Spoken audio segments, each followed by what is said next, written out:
ఏమి చెల్లించగలం? చూడండి, బైబిల్ గ్రంథంలో మనం చూస్తూ ఉంటే మనందరం కూడా కొత్త సంవత్సరం వచ్చినప్పుడు కొత్త కొత్త వాగ్దానాలు తీసుకున్నాం.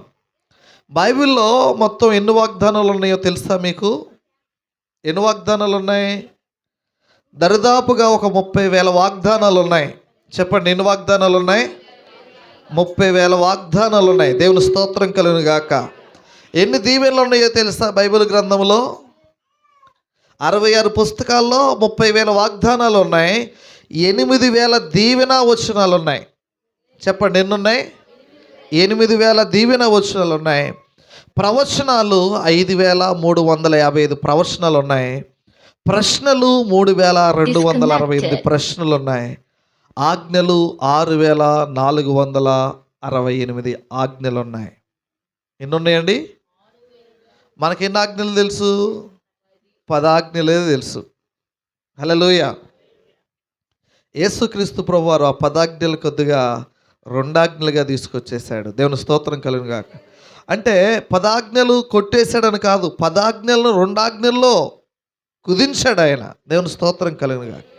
కాబట్టి ప్రియమైన దేవుని బిడ్డలారా, ఈ రాత్రి మరి మనం మరలా నూతన సంవత్సరంలో అడుగు పెట్టబోయే ముందు ఈ సంవత్సరంలో చేసిన కార్యాలన్నీ కూడా మనం గుర్తు చేసుకున్నాం. మరి దేవుని వాక్యము సెలవిస్తూ ఉన్న సత్యం ఏంటంటే, మరి దేవుడు చేసిన మేలును బట్టి, ఉపకారములను బట్టి దేవునికి మనం ఏం చెల్లించాలి? గట్టిగా చెప్పాలి, ఏం చెల్లించాలి? ఇందాక 103వ కీర్తన మరి చార్లెస్ ఫిన్నీ చదివాడు 5 వచనాలు. మమ్ము ఒక 5 వచనాలు చదివింది. ఎందుకు చార్లెస్ ఫిన్నీని చదివించానంటే,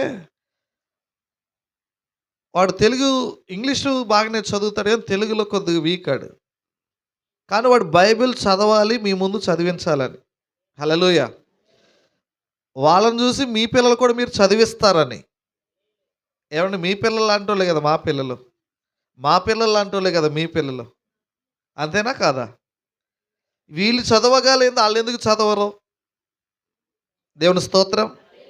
కాబట్టి ఈ సంవత్సరాంతంలో దేవుడు అనేకమైన కార్యాలు చేశాడు. మన జీవితాల్లో అనేకమైన అద్భుతాలు చేసుకుంటూ వచ్చాడు. 103వ కీర్తనలోకి వెళ్దాం. ఈ రాత్రి సందేశంలోకి వెళ్దాం, చూద్దాం. ఇక్కడ మనం చూస్తే 3 విషయాలు మీ ముందుకు నేను తీసుకొస్తాను. ఈ 3 విషయాలను బట్టి ప్రార్థన చేసి మన వాగ్దానంలోకి వెళ్దాం. హల్లెలూయా. మొట్టమొదటిగా మనం చేయాల్సిన పని ఏంటి అంటే, దేవుడి సంవత్సరం అంతా కాపాడినందుకు దేవుని స్తుతులు చెల్లించాలి. చెప్పండి, ఏం చెల్లించాలి? స్తుతులు చెల్లించాలి. స్తుతులు చెల్లించడం అంటే స్తోత్రం స్తోత్రం స్తోత్రం స్తోత్రం హల్లెలూయా హల్లెలూయా అంటే కాదు. చాలామంది అనుకుంటారు స్తోత్రం స్తోత్రం అంటేనో హల్లెలూయా హల్లెలూయా అంటేనో దేవుని స్తుతించినట్లని. దేవుని స్తుతించడం అంటే స్తోత్రం హల్లెలూయాలో లేదు. దేవుని స్తుతించడం అంటే ఆయన చేసిన మేలులను, ఉపకారాలన్నీ తలంచుకొని కృతజ్ఞత భావముతో నింపబడి ఆ భావములో నుంచి వ్యక్తపరిచేదాన్నే స్తుతి అంటారు. హల్లెలూయా. ఈ రోజున మన లోపల నుంచి రావాలి స్తుతి అనేది. హల్లెలూయా. పెదవుల నుంచి వచ్చేది దేవునికి అంగీకారము కాదు. పెదవులుగా దేవుడు చూడటం లేదు, కానీ హృదయాన్ని దేవుడు చూస్తున్నాడు. అందుకని 103వ కీర్తనలో 1 నుంచి 5 వచనాల్లో చూసినట్టు, నా ప్రాణమా యెహోవాను సన్నతించుము, నా అంతరంగమున సమస్తమా ఆయన పరిశుద్ధ నామమును సన్నతించుము.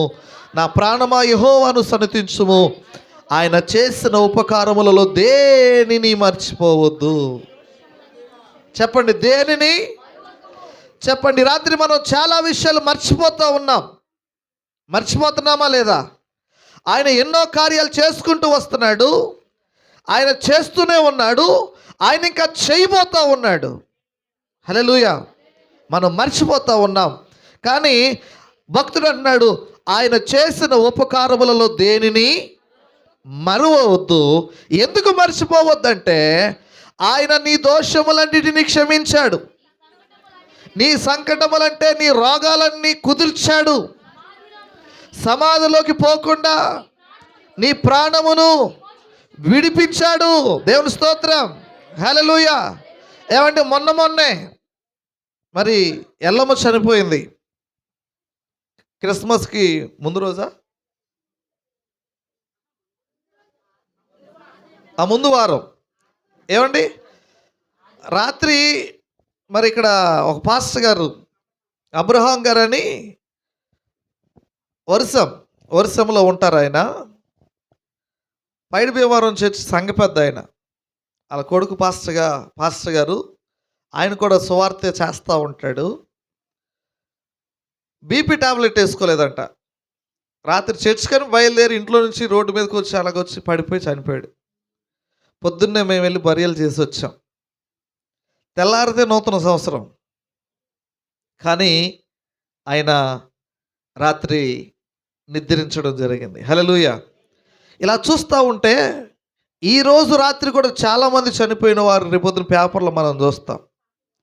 కానీ దేవుని వాక్యము ఏమని సెలవిస్తూ ఉందంటే, ఆయన నీ దోషములన్నిటినీ క్షమించాడు. నువ్వు బ్రతకడానికి కారణం ఏంటంటే, ఈరోజు నువ్వు ఇంకా బ్రతుకున్నావంటే నీ దోషములన్నీ క్షమించబడ్డాయి. నీ సంకటములు, నీ రోగాలన్నీ కుదిర్చాడు దేవుడు. దేవుని స్తోత్రం కలుగును గాక. ఈ రాత్రి ఎంతోమంది హాస్పిటల్లో ఉన్నారు, రోగులై ఉన్నారు, మరణ పడకల మీద కొట్టుమిట్లాడుతున్నారు. ఎంతోమంది కాళ్ళు ఇరక్కొట్టుకొని, చేతులు ఇరక్కొట్టుకొని, నడుము ఇరక్కొట్టుకొని, పళ్ళు ఇరక్కొట్టుకొని, కళ్ళు పోగొట్టుకొని, ఏమండి భయంకరమైన దెబ్బలతో ఈరోజున హాస్పిటల్ పాలై ఉన్నారు. చాలామంది ఇంకా ఏమండి బ్రతుకుతారో లేదో కూడా తెలియని నిస్సహాయ స్థితిలో ఆ ప్రాణాపాయ పరిస్థితుల మధ్యలో కొట్టుమిట్లాడుతూ ఉంటే, దేవుడు మనలను ఈ రాత్రి కోసం ఆయన ఏం చేశాడంటే విమోచించుకొని ఉన్నాడు. దేవుని స్తోత్రం కలుగును గాక. ఏమండి ఆయన సమాధిలోకి పోకుండా నీ ప్రాణాన్ని విమోచించాడంట. ప్రియమైన దేవుని బిడ్డలారా, కరుణ కటాక్షములను నీకు కిరీటముగా, నువ్వు బ్రతుకున్నావంటే దేవుని కరుణ, ఆయన కటాక్షము నీకుంది. అందుకనే ఈరోజు నువ్వు ఎక్కడ ఉన్నావు. లేకపోతే మనం ఎక్కడ ఉండాలి? మట్టి నుండి వచ్చిన ఈ శరీరము మట్టిలోకి పోవాలి. ఎక్కడికి వెళ్ళాలి? వెళ్ళిపోవాల్సిందే. కానీ ఈ రోజున నువ్వు బ్రతుకున్నావు, నువ్వు చలించుచున్నావు, నీ ఉనికి కలిగి ఉన్నావంటే దానికి ముందు దేవుడు నీ జీవితంలో చేసిన కార్యాలు ఇక్కడ కనబడతా ఉన్నాయి. ఆయన నీ దోషాలు క్షమించి, నీ సంకటాలు కుదిర్చి, సమాధిలోకి పోకుండా నీ ప్రాణాన్ని విమోచించి, ఆయన కరుణ హస్తాలు నీకు కిరీటముగా దాచిపెట్టాడు ఆయన. దేవుని స్తోత్రం కలుగును గాక. కాబట్టి ప్రియమైన దేవుని వెళ్ళారు, పక్షి రాజు యవనము వలె నీ యవనము క్రొత్తదగినట్లుగా మేలుతో ఆయన నిన్ను తృప్తిపరిచాడు. కాబట్టి మనం ఏం చేయాలి? తృప్తిపరిచిన దేవునికి చెప్పండి, ఏం చేయాలి? స్తుతించాలి. స్తుతించాలి. చెప్పండి, అందరు చెప్పండి, ఏం చేయాలి? స్తుతించాలి. స్తుతి నీ స్థితిగతులను మారుస్తుంది. స్తుతిస్తే సాతానుడు పారిపోతాడు. స్తుతిస్తే విజయము నీ సొంతమవుతుంది. స్తుతిస్తే దేవుడు నీ చెంతకొచ్చి నిలుస్తాడు.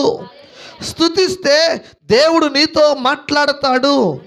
స్తుతించడం ద్వారా నీ జీవితంలో వెనలేని గొప్ప కార్యాలు జరగడానికి ద్వారాలు తెరవబడతాయి. మూసుకుపోయిన ప్రతి ద్వారాన్ని తెరిచేది స్తుతి మాత్రమే. కాబట్టి ప్రతి విషయంలో కృతజ్ఞతాస్తుతులు చెల్లించండి. ఇది మీ విషయంలో ఏమండి దేవుని చిత్తము అని రాయబడతా ఉంది. యేసుక్రీస్తునందు ఇది మీ విషయంలో దేవుని చిత్తమంట. ఈ రాత్రి దేవుడు నిన్ను బ్రతికించినందుకు, ఈ రాత్రి దేవుడు ఆయన పాదాల దగ్గరకు నడిపించినందుకు, ఈ రాత్రి నీ జీవితంలో ఎన్నో కార్యాలు చేసుకుంటూ వచ్చినందుకు కృతజ్ఞతాస్తుతులు చెల్లించే రాత్రి ఇది. చాలామంది తినడానికి, తాగడానికి, ఊగడానికి, వాగడానికి ఈ రాత్రిని వాడుకుంటూ ఉన్నారు. కానీ ప్రియమైన దేవుని బిడ్డలారా, వాస్తవానికి నూతన సంవత్సరంలోకి అడుగుపెట్టబోతున్న నీవు పాత సంవత్సరంలో ఎక్కడెక్కడైతే దేవుని ద్వారా మేలు పొందుకున్నావో ఆ మేలులన్నిటిని తలపోసుకొని దేవుని ఆరాధిస్తూ, దేవుని స్తుతిస్తూ, దేవుని పాదాల దగ్గర నీ శిరస్సు వంచాల్సిన సమయంలోకి వచ్చాము. ఈ సత్యాన్ని మనం గ్రహించగలిగినట్లయితే దేవుని ఆరాధించకుండా, దేవుని స్తుతించకుండా మనం ఉండలేము. హల్లెలూయా. ఆయన ప్రియమైన దేవుని బిడ్డలారా, మన పాపాలను బట్టి ఆయన మనల్ని శిక్షించలేదు. దేవుని వాక్యం రాయబడతా ఉంది, మన అతిక్రమములను బట్టి, చూడండి, మన పాపములను బట్టి మనకి ప్రతీకారము చేయలేదు, మన దోషములు బట్టి మనకు ప్రతిఫలం ఇవ్వలేదు. భూమి కంటే ఆకాశము ఎంత ఉన్నతముగా ఉన్నదో ఆయన యందు భయభక్తులు గలవారి ఎడల ఆయన కృప అంత అధికముగా ఉన్నది. నీ పట్ల దేవుని కృప ఎంత ఉంది? అధికముగా ఉన్నది. చెప్పండి, దేవుని కృప నీ పట్ల ఎలా ఉంది? అధికముగా, ఎక్కువగా ఉంది. కృప అనేది ఉచితముగా దేవుడు నీకు అనుగ్రహించిన ఒక గొప్ప వరం. ఈ కృపలోనే నీ పాపాలు కొట్టివేయబడుతున్నాయి. ఈ కృపలోనే నీకు స్వస్థత దొరుకుతుంది. ఈ కృపలోనే నీ సమస్యల నుంచి విడుదల దొరుకుతుంది. ఈ కృపలోనే నీవు దేవునితో కనెక్ట్ అవుతున్నావు. దేవుని స్తోత్రం కలుగును గాక. కృప లేకపోతే మన జీవితమే లేదు ఈ రోజున. అందుకనే ఆయన కృపా సత్య సంపూర్ణుడు అన్నారు ఆయన. అయితే ప్రియమైన దేవుని బిడ్డలారా, ఆ దేవునికి మనం ఏం చేయాలి అని రాత్రి ఎక్కడికి వచ్చామంటే కృతజ్ఞతలు చెప్పుకోవడానికి వచ్చాము. హల్లెలూయా. ఎందుకు వచ్చామండి? కృతజ్ఞతలు చెప్పుకోవడానికి. దేవుని స్తుతించండి అమ్మా, దేవుని స్తుతించండి అమ్మా అంటే ఏమండి, పక్కన వాళ్ళని చూసుకోవటం సరిపోయింది. ఏ చీర కట్టుకొచ్చారో, ఏం పెట్టుకొచ్చారో, ఏం దాసుకొచ్చారో. నీకు కృతజ్ఞత ఉందా? సమాధిలోకి పోకుండా నీ ప్రాణాన్ని కాపాడాడే దేవుడు. ఒకవేళ ప్రాణం పోతే ఈ రోజున మనం ఎక్కడుండే వాళ్ళము కాదు. ఈ రోజున ప్రపంచంలో యుద్ధాలు జరుగుతూ ఉన్నాయి. ఎంతోమంది అమాయకమైన ప్రజలు చనిపోతూ ఉన్నారు. ఎంతోమంది చిన్న చిన్న పిల్లలు చనిపోతూ ఉన్నారు. ఎంతోమంది గొప్ప గొప్ప మేధావులు చనిపోతూ ఉన్నారు. ప్రియమైన దేవుని బిడ్డలారా, ఏ పాపం చేశారని? ఏమండి, ఈ మధ్యకాలంలో 2 ఏరోప్లేన్లు కూలిపోయాయి. ఎన్నో ప్రమాదాలు. దేవుడు సమాధిలోకి పోకుండా నేను కాపాడి తన కరుణ కటాక్షాలను నీకు కిరీటముగా ధరింపచేశాడే. నీ ఆరోగ్య విషయంలో ఆయన కలగజేసుకున్నాడే. నీ ఆర్థిక పరిస్థితుల విషయంలో దేవుడు కలగజేసుకున్నాడే. నీ ఫైనాన్షియల్గా నువ్వు దెబ్బతింటే దేవుడు కలగజేసుకున్నాడే. నీ కుటుంబంలో సమస్యలు వస్తే దేవుడు కలగజేసుకున్నాడే. ఈ రాత్రి దేవునికి నువ్వు వందనాలు చెప్పడానికి సిద్ధంగా ఉన్నావా లేవా? హల్లెలూయా. రెండోదిగా మనం చూస్తున్నట్లయితే ప్రియమైన దేవుని బిడ్డలారా, ఈ రాత్రి మనం చేయాల్సిన రెండో పని ఏంటంటే, మనము ఏ స్థితిలో పడిపోయామో ఆ స్థితిని మనం జ్ఞాపకం చేసుకోవాలి. చెప్పండి, ఏం చేయాలి? ఈ 2024 సంవత్సరంలో మనం చేయలేకపోయినవి ఏమి చేశాము, ఏమి చేయలేదు. చెప్పండి, మీకు తెలుసు, మీ మనసాక్షికి తెలుసు ఏం చేశామో, ఏం చేయలేదో, ఏం చేయాలి, ఏం చేయకూడదు. దేవుని వాక్యం స్పష్టంగా మాట్లాడుతూ ఉంది. కానీ చాలాసార్లు ప్రార్థించాల్సిన మనం ప్రార్థించలేకపోయాం. అవునా కాదా? వాక్యాన్ని ధ్యానించాల్సిన మనం వాక్యాన్ని ధ్యానించలేకపోయాం. ఇతరులకు దేవుని మాటలు సువార్త చెప్పాల్సి ఉంది, సువార్త చెప్పలేకపోయాం. ఇతరులతో సమాధాన పడాల్సింది, చాలాసార్లు సమాధానం పడలేకపోయాం. ఇలా చూసుకుంటూ పోతే మన జీవితంలో చాలా చాలా లోపాలు ఉన్నాయి. ఎక్కడ పడిపోయాం? అబద్ధాల మోసములో పడిపోయావా? జోదములో పడిపోయావా? ఏమండి, వ్యభిచారంలో పడిపోయావా? ఏమండి, నరహత్యలో పడిపోయావా? లేకపోతే తాగుళ్ళలో పడిపోయావా? ఎక్కడ, ఏ స్థితిలో నువ్వు పడిపోయావు? నువ్వు అభివృద్ధి చెందలేకపోవడానికి కారణం ఏంటి? నీవు దీవించబడలేకపోవడానికి కారణం ఏంటి? ఎక్కడ లోపం జరిగిందో ఈ రాత్రి నువ్వు గ్రహించగలిగితే 2025 సంవత్సరంలో దానిని నువ్వు ఫుల్ ఫ్లెజ్డ్గా నింపుకోగలుగుతావు. ఏది పోగొట్టుకున్నావో అది నీవు రాబట్టుకోగలుగుతావు. ఈ రాత్రి దేవుని వాక్యం సెలవిస్తూ ఉంది. ప్రకటన గ్రంథము 2వ అధ్యాయము 5వ వచనంలోనికి వెళ్దాం. ప్రకటన గ్రంథము 2వ అధ్యాయము 5వ వచనంలోకి వెళ్ళినట్లయితే ఇక్కడ అంటాడు, నీవు ఏ స్థితిలో నుండి పడితివో అది జ్ఞాపకము చేసుకొని మారు మనసు పొంది ఆ మొదటి క్రియలను చేయుము. దేవుని స్తోత్రం. ఏ స్థితిలో పడ్డావో ఆ స్థితిని జ్ఞాపకము చేసుకోవాలంట. ఈ రాత్రి ఎందుకు ఇక్కడ కూర్చున్నామంటే జ్ఞాపకము చేసుకోవడానికి వచ్చాం. హల్లెలూయా. గుర్తుకొస్తుందా ఎక్కడ పడిపోయామో? ఏ విషయంలో పడిపోయామో, దేవునికి ఇవ్వాల్సిన ప్రాధాన్యత ఇవ్వని విషయంలో పడిపోతూ ఉన్నాం చాలాసార్లు. సంఘానికి ఇవ్వాల్సిన ప్రాధాన్యత సంఘానికి ఇవ్వక పనికిరాని వాటికి సమయాన్ని వెచ్చించాం. అనవసరమైన వాటిలో తలదూర్చి ఇబ్బందులు కొని తెచ్చుకున్నాం. ఈ 52 వారాల పాటు దేవుడు నిన్ను కాపాడితే, ఈ 52 వారాల్లో ఎన్ని వారాలు నువ్వు దేవుని సన్నిధిలో ఉన్నావు? హల్లెలూయా.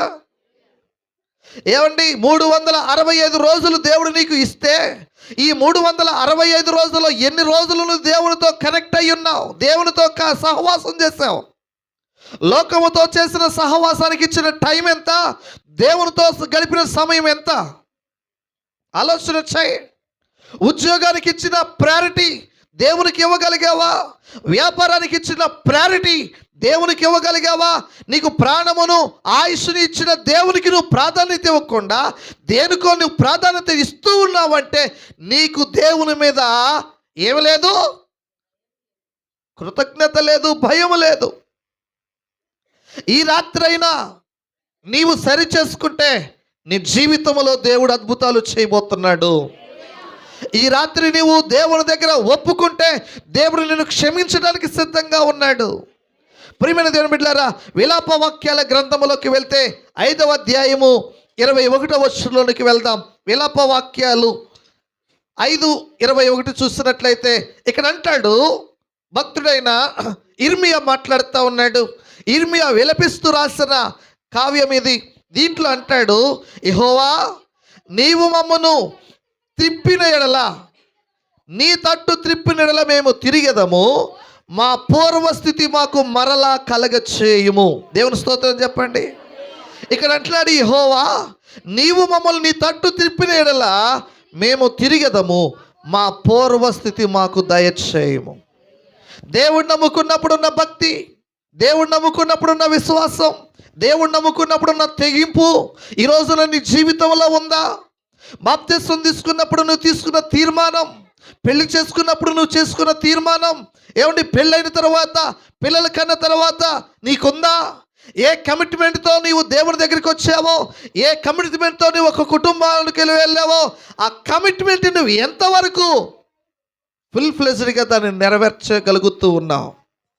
ఈ రాత్రి నువ్వు ఆలోచన చేయి. ఇశ్రాయేలు ప్రజలు కూడా దేవుని మాటను ధిక్కరించి, దేవుని మాట వినకుండా భయంకరమైన శ్రమలోకి వెళ్ళి దాస్యమనే కాడి కింద చిక్కుకొని పాడైపోయారు. వారు ఏడుస్తూ ఉన్నారు. ప్రియమైన దేవుని బిడ్డలారా, ఇక్కడ అన్నాడు, నీవు మమ్మల్ని తిప్పితే మేము నీ వైపు తిరుగుతామయ్యా, మా పూర్వస్థితిని మాకు దయచేయము. హల్లెలూయా. పూర్వం ఎలా ఉండేదానివి? నీ భక్తి ఎలా ఉండేది? నీ విశ్వాసం ఎలా ఉండేది? నీ ప్రార్థనా జీవితం ఎలా ఉండేది? ఇప్పుడు ఎలా ఉంది? ఇప్పుడు ఎలా ఉన్నావు నీవు? రోజు రోజుకి వయసు పెరుగుతుంది, కానీ నీ భక్తి పెరుగుతుందా? రోజు రోజుకి ఆయుష్ పెరుగుతుంది, నీ జీవితంలో దేవుని గురించిన అవగాహన పెరుగుతుందా? ఏం పెంచుకుంటున్నావు? ఈ రోజున ఒళ్ళు పెంచుకుంటున్నాం, ఈ రోజున సుఖాన్ని కోరుకుంటున్నాం, కానీ దేవుడు నీకు ఇచ్చిన ఆయుష్కాలను బట్టి దేవుని పాదాల దగ్గర సరి చేసుకోవడానికి నువ్వు ఇష్టపడుతున్నావా? నీవు మమ్మలను తిప్పిన ఎడల మేము తిరిగెదము, మా పూర్వస్థితి మాకు కలగచేయి. పూర్వము చాలా సంతోషకరమైన స్థితిలో ఉన్నారు ఇశ్రాయేలు ప్రజలు, కానీ యెరూషలేము కాల్చబడింది, దేవాలయము కూల్చబడింది, ప్రజలందరూ కూడా చెల్లాచెదురైపోయి బానిస బ్రతుకుతున్నారు. ఏడుస్తున్నాడు ప్రవక్త, కన్నీరు కారుస్తున్నాడు ప్రవక్త, విలపించుకుంటూ రాస్తున్న విలాప వాక్యాలవి. దీనిని మనం చదువుతున్నప్పుడు అర్థమవుతుంది ప్రవక్త హృదయంలో ఎంత వేదన ఉందో. ఈ రోజున నీ కుటుంబం పట్ల నీకు వేదన ఉందా? నీ అన్నదమ్ములు, నీ అక్క చెల్లెళ్ళు, నీ తోడబుట్టిన వారు నశించిపోతా ఉంటే నీకు గుర్తుకొస్తుందా వాళ్ళ గురించి? నీ కడుపు నిండిపోతుంది, నువ్వు హ్యాపీగా తిని పడుకుంటున్నావు, కానీ నీతోటి వారు ఎంతోమంది తిండి లేని వారు ఉన్నారు, నీతోటి వారు ఎంతోమంది కుటుంబ సమస్యలతో నలిగిపోతున్నారు, ఎంతోమంది నరకానికి దగ్గరైపోతూ ఉన్నారు. వారిని గూర్చిన చింత నీకుందా? వారిని గూర్చిన బాధ్యత నీకుందా? ఎంతోమంది అనాథలైపోయి ఉన్నారు. ఎంతోమంది ఆకలితో అలమటిస్తున్నారు. నీవు తినేటప్పుడు ఎప్పుడైనా గుర్తు చేసుకుంటున్నావా?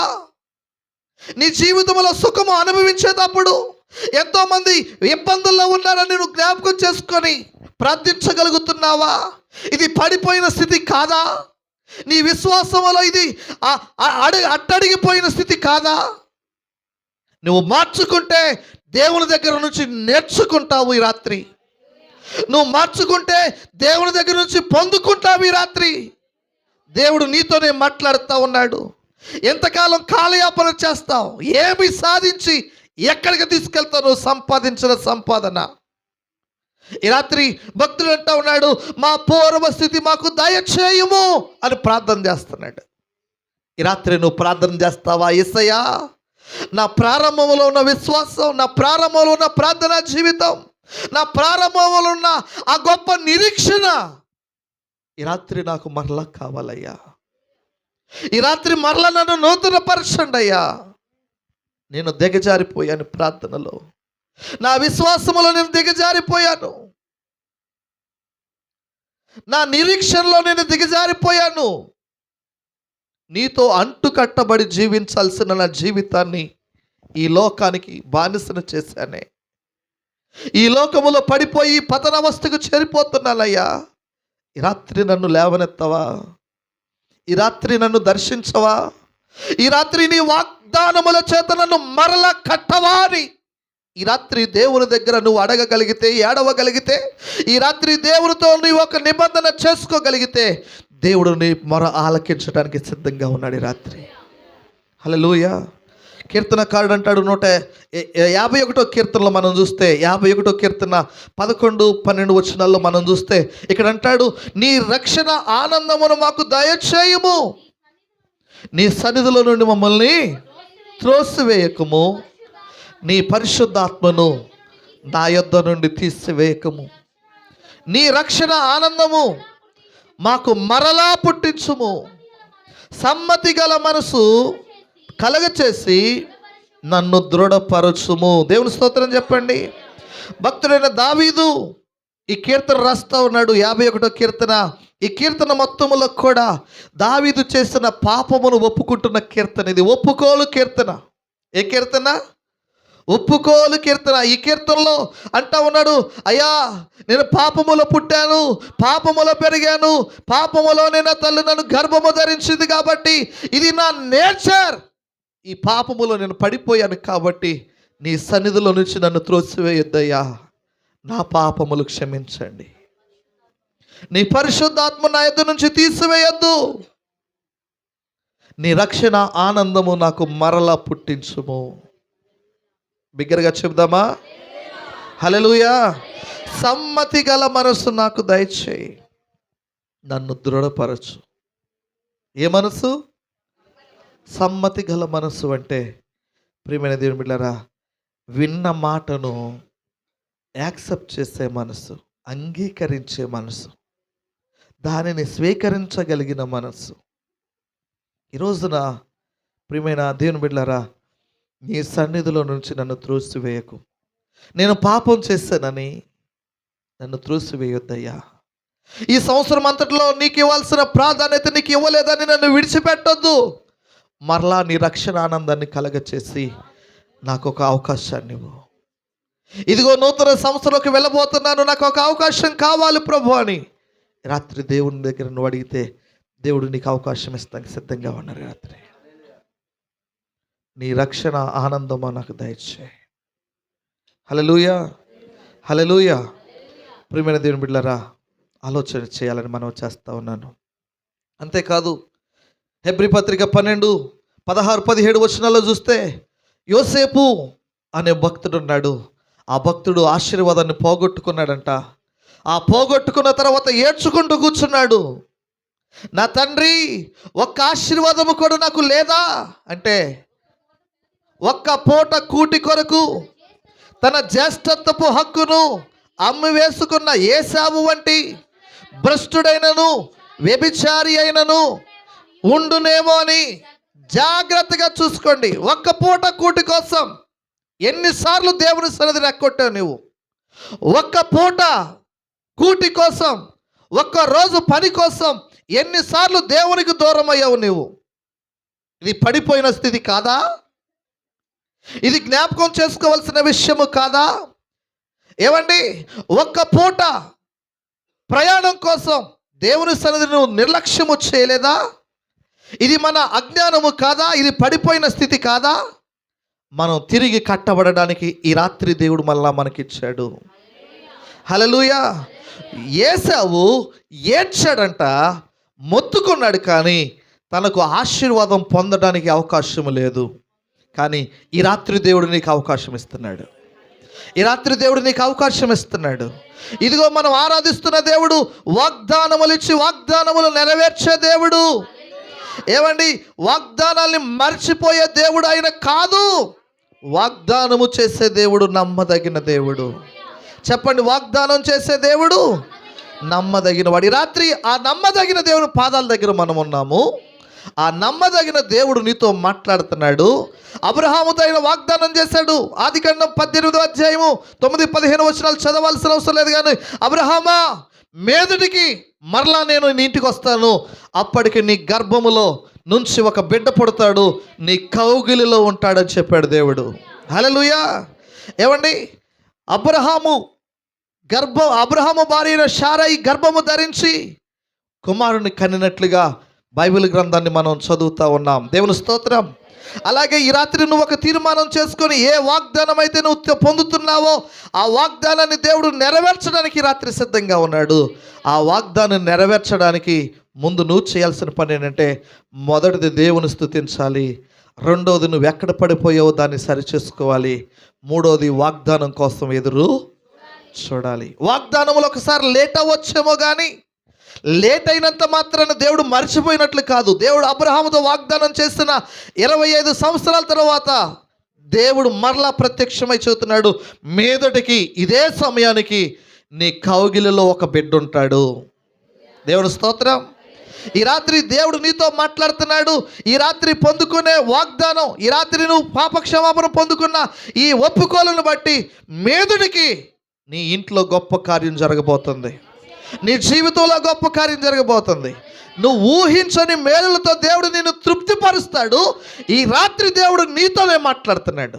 పక్కనోళ్ళతో మాట్లాడతలేదు, ఇంకొకరితో మాట్లాడతలేదు, నీతోనే మాట్లాడుతున్నాడు. నువ్వు నమ్మితే ఈ రాత్రి మోకరించు. వాగ్దానములు పట్టుకొని ప్రార్థన చేయి. వాగ్దానాన్ని ఏమాత్రం కూడా ఆయన నిర్లక్ష్యము చేసే దేవుడు కాదు. నేను మీతో చెప్పాను, బైబిల్ మొత్తంలో 30,000 వాగ్దానాలు ఉన్నాయని. వాగ్దానాలన్నీ కూడా నెరవేర్చేవాడే కానీ మర్చిపోయే దేవుడు కాదు. రండి, తలలు వంచినట్లయితే ప్రార్థన చేసుకుందాం. సమయం 12 గంటలు కావస్తా ఉంది.